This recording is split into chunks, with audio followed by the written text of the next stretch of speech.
Ladies and gentlemen, the following podcast is set for one episode. Your host from Columbus, Ohio, is Michael Kirk. Welcome to the Outlaw Mudcast. Hello and welcome to the Outlaw Mudcast, your digital audio dirt sheet for all things Supershow. And before we start today's show, I saw earlier this week we had another podcast, a podcast dedicated to Blood Bowl. I apologize for not having a name at my disposal off the top of my head. But from what I saw in the discussion group, some people were introduced to the game through that podcast. So first off, welcome to the game. But second, I saw that this podcast was recommended as a source people could use to listen to learn about the game. So I just wanted to, and I haven't done this I don't know if I've ever done this. I at least don't remember having done this past, but I just wanted to give a brief overview of what this podcast is about, what kind of my goals for the podcast are. So this podcast is sort of to cover the game The Supershow from SRG Universe, primarily the news coming out around that game, including things like new releases,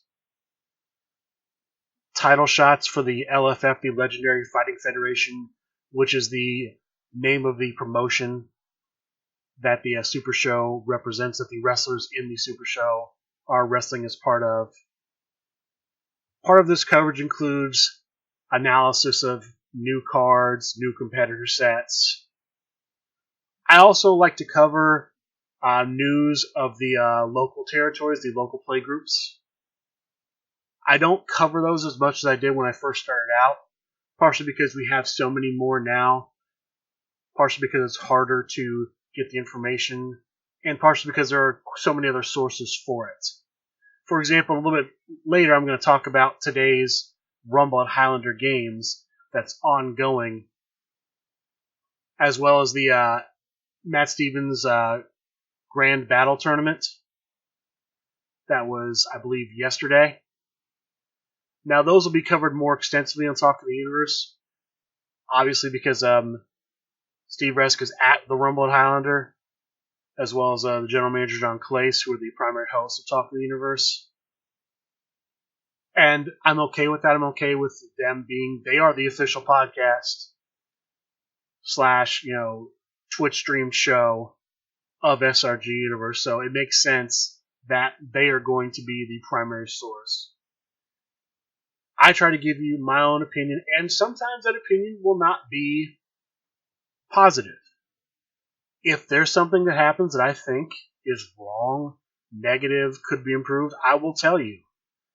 Now, one of the great things about this game is there aren't a lot of things to criticize. There really aren't a lot of cards, for example, in this game that are released that are bad. This is a card game I could say that pretty much every card in the game is playable. There are some that are better. There are some that are sort of the clear favorites. But there are no cards where it's like, this is a terrible card. You can't win with this card. If you have this card in your deck, you're basically just wasting the spot. There really are no cards like that in this game, and that is a great benefit of this game. But let's go ahead. I'm going to start with something I brought up last week that I told you I was going to cover this week. And that was the last competitor standing stipulation. So, 4 players new to the game and 4 existing players. In addition to just sort of standard wrestling matches, we have stipulation matches in this game.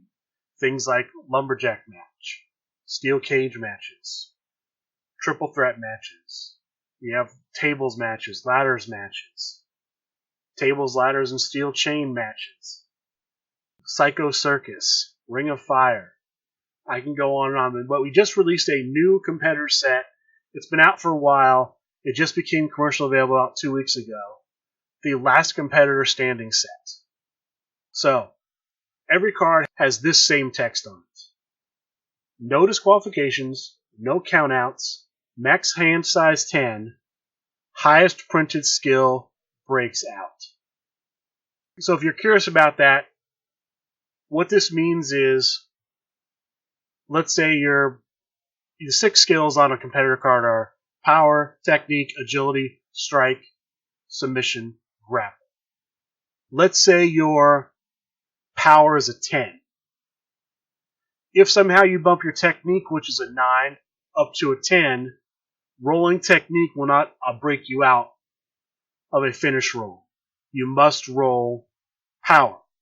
Conversely, let's say something happens where your opponent reduces your power. So now your power is a 9. Rolling power still is what you have to roll to break out. Having 2 high skills and having 2 low skills. Let's say they even somehow reduce your power to an 8. They subtract 2 from your skill somehow. You still will automatically break out when you roll your power. If your power is a printed 10. So it's going to be your highest printed skill, which is your printed 10. I'm assuming that's going to be if you're a singles competitor. For some reason, this was a tornado tag or trio. It'd be your 20 or your 30 for the printed ones. For assembled teams, I'm not sure how that would work because you wouldn't have a printed skill. I guess maybe you'd add it up. Not sure how that would work with a created squad where a tornado tag can consist of 2 singles competitor sets. But let's continue on. All of the crowd cards in the crowd meter set, and there are 6 cards in total. You're going to go from crowd meter 0 up to crowd meter 5. They all have some variation of this text. Each turn, a player gets 10 total breakout rolls. After your opponent's breakout roll, choose 1. They randomly reveal 1 card in their hand, 1 card in their discard pile, or they reveal the top card of their deck. If the revealed card is 28, 29, or 30, so the 3 finish cards, it is removed from the game. If it is not, it is buried. And there's a special finish condition.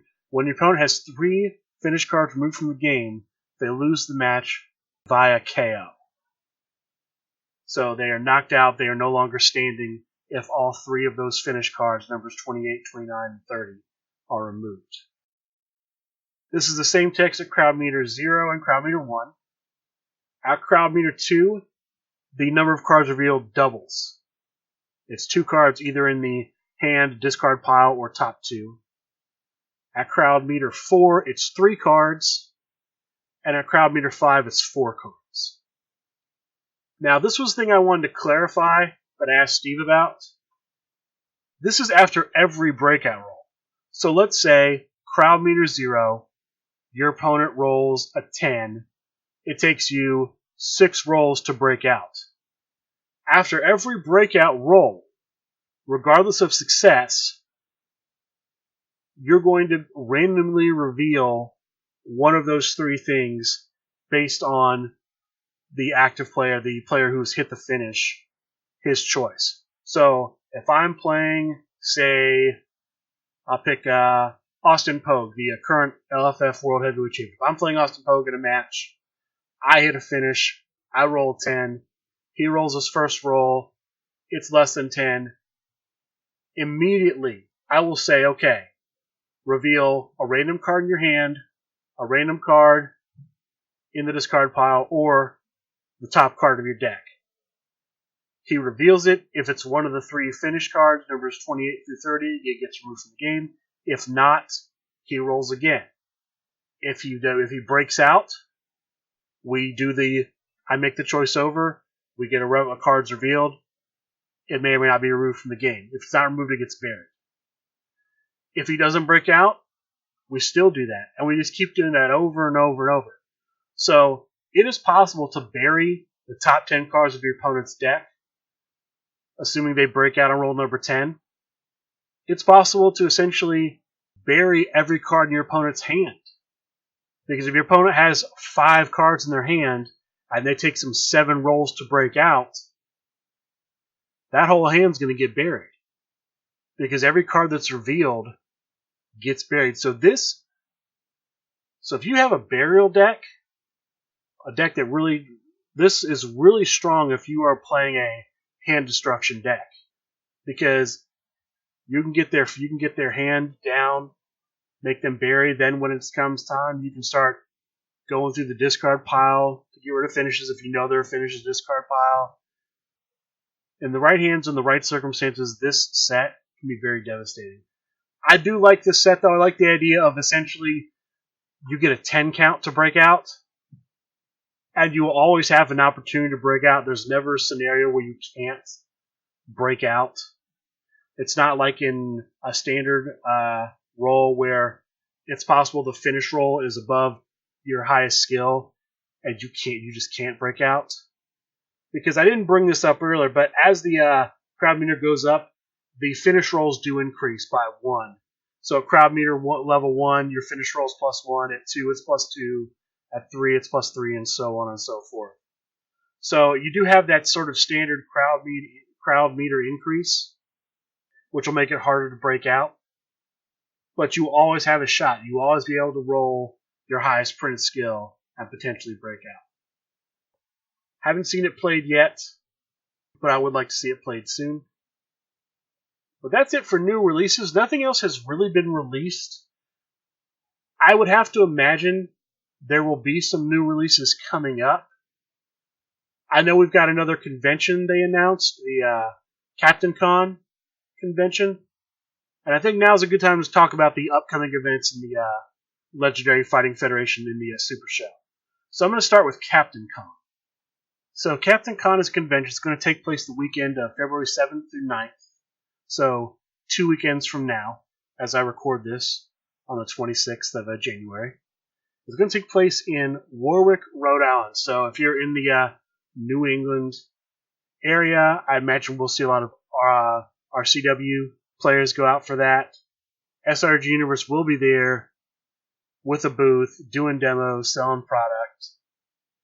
It'd be nice if we could pick up some more players from the New England area. We have a very strong scene out in Massachusetts as a result of Revolutionary Championship Wrestling and the work done by James Russell DeMello. They do have a website, captaincon.com. It's just spelled like it sounds, spelled like the normal word captain and con, no spaces, no underscores or anything. So if you're in the area looking to go to a convention, or you're already going to the convention, you're looking for a new good game to play, can't go wrong playing the Super Show. So SRG will be out there.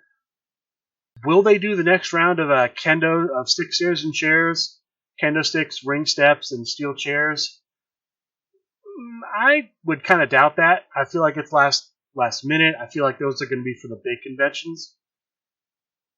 But it's possible. They'll be giving out promos there. We will just have to see. Seems a little soon. But again, it's possible. Other events we have going on in February, of course, that same weekend, the 8th, RBW, Rust Belt Wrestling, announced they're going to have the first ever Create a Card competition take place that Saturday, again, February 8th, at their normal location, Recess Games in North Olmsted, Ohio, just outside of Cleveland. The first Create a Card competition was going to be put on by CCW and Hopewell, but they ended up getting that event upgraded to a full Create a Competitor set. So this will be the first Create a Card. I'm not sure who's going to win that. I'm going to throw my hat in the ring. I'll be up there trying to put a card. I've already got an idea for a card that I think will work out well if it gets made, especially for the events that are coming up soon, specifically the Grand Gathering.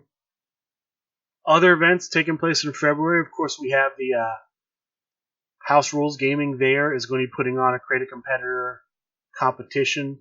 That's going to be the weekend of the 23rd of February, I believe it's the 22nd, that's Saturday. Of course, that's the same weekend as the Kickstarter launch. Kickstarter launches the February 23rd. Don't have a time when the Kickstarter launches, but we do have that date. I'm going to guess noon. It's launched at noon in the past. I believe that's the time they announced as tentatively when it will be, but we'll just have to see. Other things in February, the last day of February 29th, WCCW out in Norman, Oklahoma is going to have Wizards Mania. That's also a Create a Competitor competition. So there's that. There's also Level Up Expo in Las Vegas, Nevada. I believe that is the weekend of the 17th through the 19th.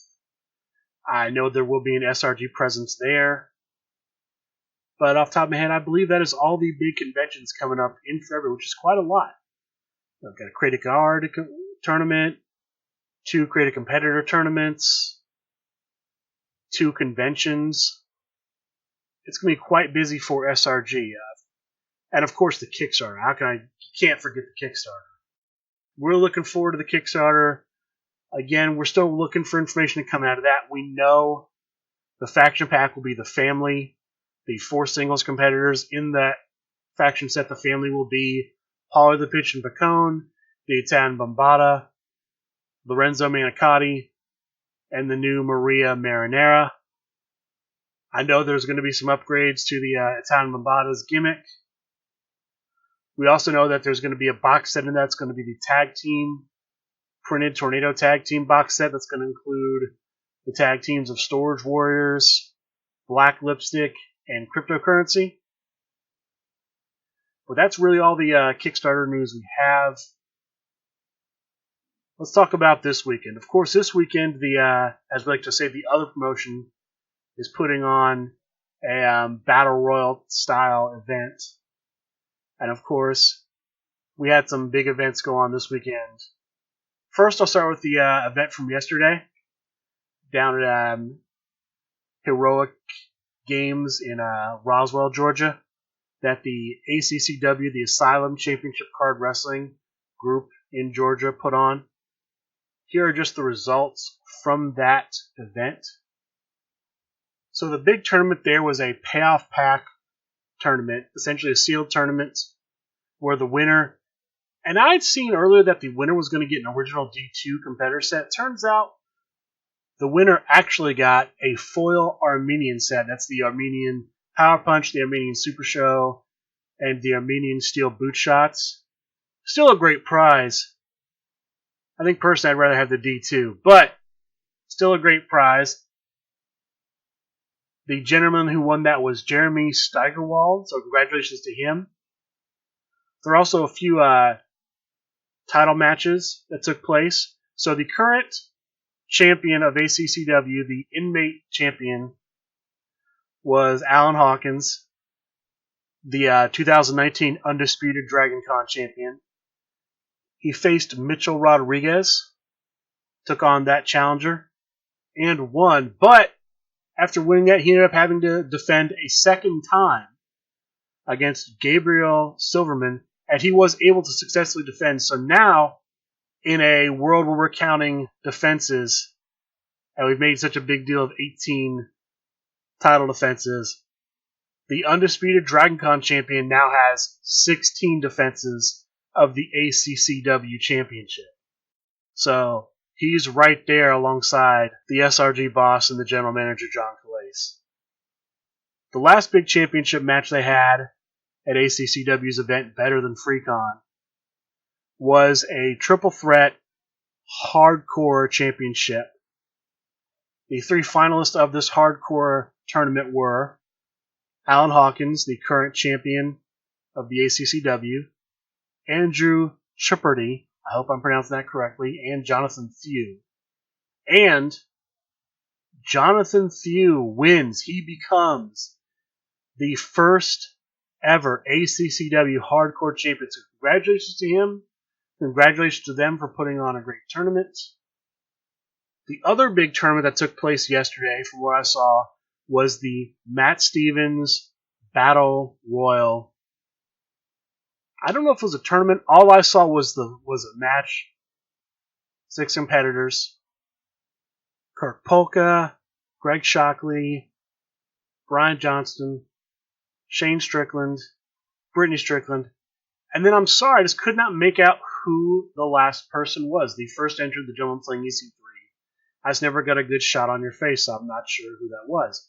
But doesn't matter because the winner of the Matt Stevens Battle Royale was Brittany Strickland, creator of Ember Wolf.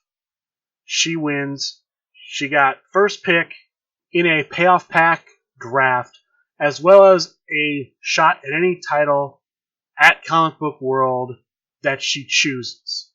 She could be the next Comic Book World Heavyweight Champion, Underworld Champion, Tornado, etc., etc. So congratulations to her. There will be a Matt Stevens tournament, memorial tournament. Earlier in the week, Shane Strickland and Kirk Polka put out an announcement talking about both the Battle Royale as well as a tournament. They have not yet announced the date and time of the tournament. I imagine I'll be in February. I'm not sure when that will be. If I had to guess based on how busy everything is, it would probably end up having to be the same weekend as Level Up Expo. I don't know. It's just a very packed weekend. Maybe they'll push it to March just because of how much stuff has already been announced in February. I do enjoy going down the comic book world. It's about the limit of my driving distance, but I do enjoy going down there and seeing and visiting all the people. I know we'll get to see them during the Grand Gathering because it's going to be held in the same city, Louisville, Kentucky. So if I get the opportunity, I think I probably will travel down there. I unfortunately never met Matt Stevens. He was in the game right when I was in the game, just the few times I was in Kentucky, he just wasn't there. But I know he was an important part of that community, that play group, and he's dearly missed. Matt Stevens, of course, was one half of the Alpaca Protection Agency alongside Anarchy's son, Michael Bailey. And he's the father of Shelby Stevens, the Witch's Apprentice. And we just continue to wish his family the best. And I'll report on more on that when we get more news about that tournament. As I am recording this, we do have two big events going on. We have a Texas Supershow Rumble-themed event. I haven't seen any news out of that other than just it's taking place right now. I'm sure we'll hear more about it. As I'm recording this, the Creator Competitor portion of the Rumble at Highlander tournament has completed. The top four were Sage the Wicked Witch, Mysterious, Google Docs Dan, and a new player, Amir, from the Proving Ground. The faction created by former Impact member Everett Stevens, the Phoenix EV Fresh. And what I would have to classify as a bit of an upset, Amir wins. Amir is the next gentleman who can create his own competitor in the Legendary Fighting Federation in the Super Show. So congratulations to Amir. All I can tell you is make somebody cool, make somebody people want to play, but make what you want to play. Make something you're going to like too. That's my only advice to you, and I can't wait to see what you come up with. The current Grand Battle is underway there. I don't have any results to report on the Grand Battle. I did see some video footage of the match. I did see some, at least, I think I saw John Porino was playing DJ Outlaw, so I hope he likes DJ Outlaw. Hope he enjoys playing him. Don't really want to hear the John Porino, give the guy I created an F. That'd be pretty rough. But speaking of guys I've created, now's the time to talk again about the 2019 Creator Competitor Competition. After a delay, which I'm kind of surprised about, I wasn't expecting a delay. They put a delay because quite a few of the players, although the only ones I'm aware of are my own local players that were on the Cruise of Jericho and therefore couldn't be part of the voting. I don't know if that was a little bit of aid to me, to my competitor, because some of my local guys wouldn't be around to vote. But there's been a delay. I will assume, just based on the past practices of SRG, the next round, the start time for the next round will be announced. Talk of the Universe this Wednesday coming up. So let me refresh the competitors in the first two matches. This is the tag team round. I'm not going to try to wrap my hand around the tag team rules again. Please listen to last week's show if you need a refresher. Also, I'm going to say watch the SRG Universe Facebook page because I'm assuming they will release a more detailed set of the rules. So far, all we have from them is just the notes that Steve Rest prepared for Talk of the Universe a couple weeks ago. Match 1 in round 2 will feature the team of the Dweeb and Nanook of the North taking on Ricky Riot and the Y Warrior. Match 2 will feature the team of the Big Guy and the Trash Man taking on the team of Lucha Maniacal Uberstar and Ursus the Wrestling Bear. For those of you who are new listeners, Ursus the Wrestling Bear is my creation. I am still looking for my first win in one of these.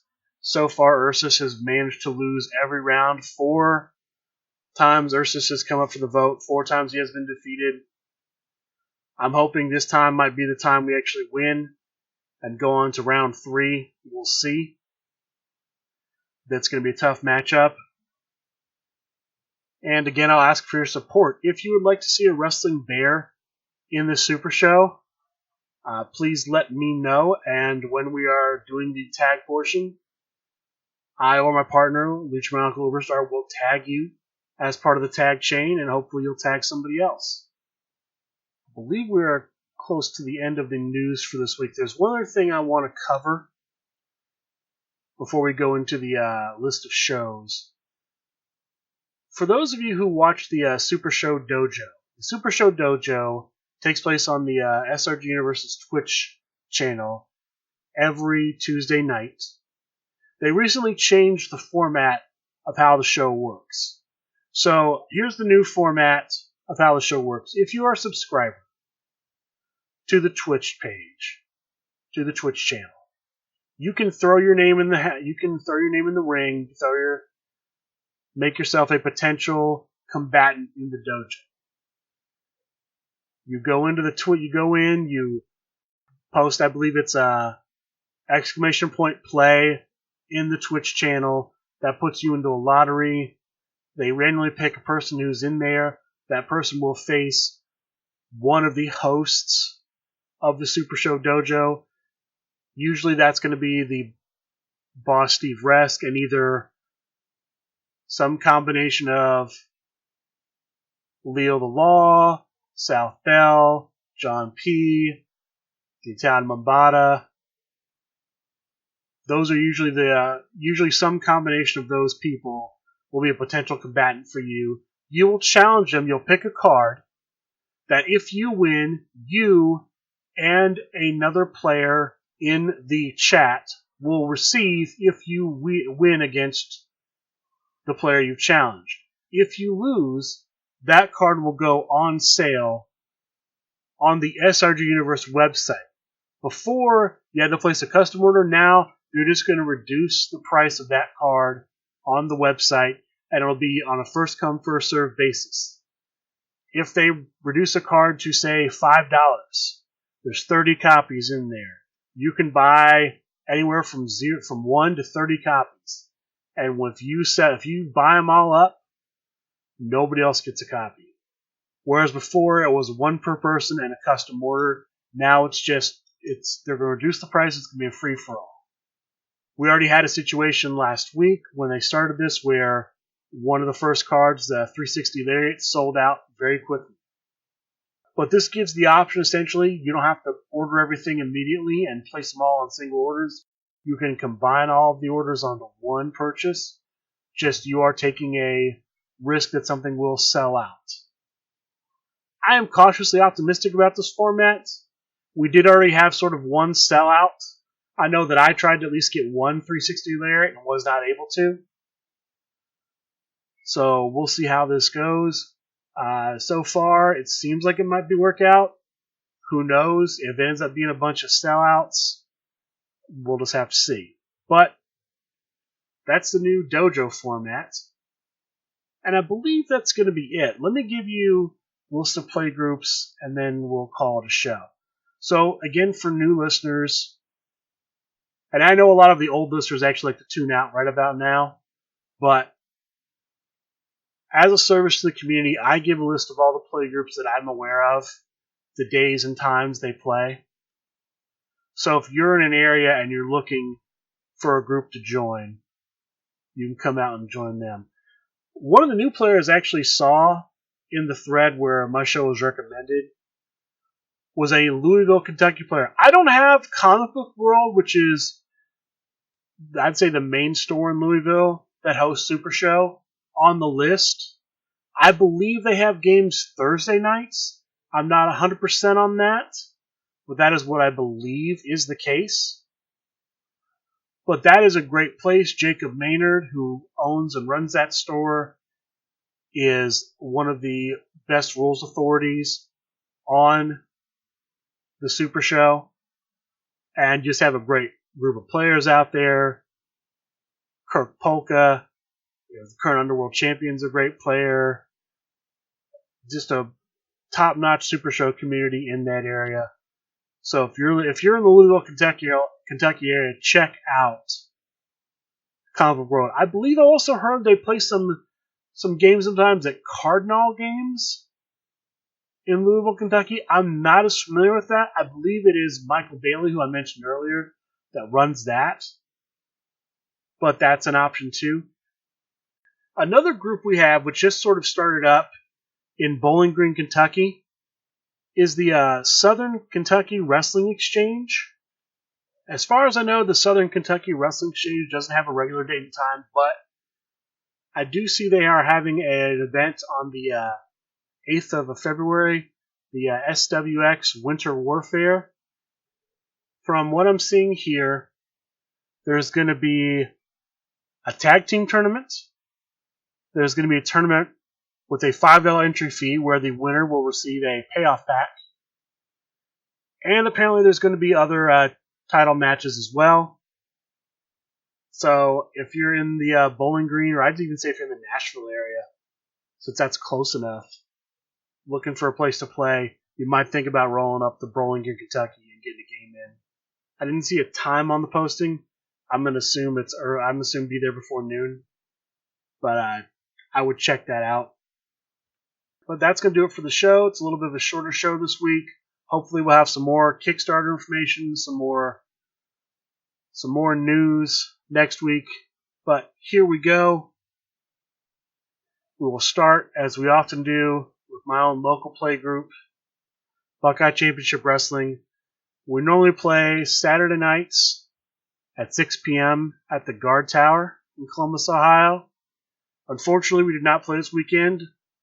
Most of the players that went on the Cruise of Jericho came back from said cruise with, I don't know what kind of diseases they came back with, but they were all under the weather and we did not play. I'm hoping we get a game in next week, especially because 2 weeks from now, I don't imagine there will be any playing going on because I'm pretty sure that a good portion of us are traveling up to Cleveland for their Create a Card tournament. Speaking of Cleveland, of course, Rust Belt Wrestling normally plays Monday nights at 6 p.m. at Recess Games in North Olmsted. I believe they are also playing on Sundays, same location. And of course, like I said, 2 weeks from now, February 8th, they're going to be having a Create a Card tournament at the same location. Next, we'll go out east. LFF Tri-State plays at a Store of Fire and Dice Thursday nights at 7 p.m. in Lynbrook, New York. City of Champions Wrestling plays at Titan Game Shop in Hopewell, Pennsylvania, just outside of Pittsburgh. Weekends at noon, sometimes Sunday, sometimes Saturday. I check there. Florida Cardboard Wrestling plays at House Rules Gaming in Kissimmee, Florida, Sunday nights at 6:30. New Order Wrestling plays at Pandemonium in Westland, Michigan, Thursdays at 4:30 p.m. There's also a group at Destiny Games in Westland, Michigan. They play Wednesday nights at 6:30. And rounding out Michigan, the Skull Group plays at Fanfare Comics in Kalamazoo, Michigan, the second and fourth Sunday of every month, starting at noon. Out west, Sin City Wrestling plays at Atomic Trading in Las Vegas, Nevada, Wednesdays at 6 p.m. Wizards Card Championship Wrestling plays at Wizards Asylum Comics and Games in Norman, Oklahoma. They normally don't play regularly, but I believe they are trying to play regularly because, as I said, February 29th, they are hosting Wizards Mania, a Create a Competitor tournament at that location. I mentioned Revolutionary Championship Wrestling earlier in the show. They play at 3 locations in Massachusetts. In New Bedford, Massachusetts, they play at New England Comics, Wednesdays from 3 to 6 and Saturdays from 11 to 4. They play at Tabletop Games in Westport, Massachusetts, Tuesdays from 3:30 to 6. And they play at Game King in Fall River, Mass, Sundays. I still have from around 5 to 9, but I think they're playing earlier now. I checked there before I go. Island of Life Wrestling plays at East End Gaming in Oakdale, New York, Wednesdays and Fridays. Meeple People Wrestling plays at Highlander Games in Boonton, New Jersey. I don't have a regular day and time for them, but of course, they are currently hosting the Rumble at Highlander as I record this. Alternate Universes in Pennsylvania has 2 stores where they play. The first store, the AU Bluebell store in East Norriton, Pennsylvania, they have games Thursdays at 7 p.m. They are the home of the Proving Ground, whose member Amir just won the Create a Competitor tournament portion of the Rumble at Highlander today. Congratulations again to him. And the other location, the AU home store in Holmes, Pennsylvania, has games Sundays at noon. And finally, ACCW Asylum Championship Card Wrestling, just coming off better than FreeCon yesterday. They normally have games Monday nights from 7 to 10 p.m. at Heroic Gaming in Roswell, Georgia. That is a list of playgroups. If you would like your playgroup to be added to the list of playgroups, if you just have any questions, want to give some feedback, leave a comment. There's a few different ways you can do that. You can always reach out to me directly through Facebook Messenger. My name is Michael Kirk on Facebook. You can also email the show. We are outlawmudcast@gmail.com. Or you can send us a direct message on Twitter. We are at Outlaw Mudcast on Twitter. That's going to be it for our show, folks. Thank you all for listening, and good day.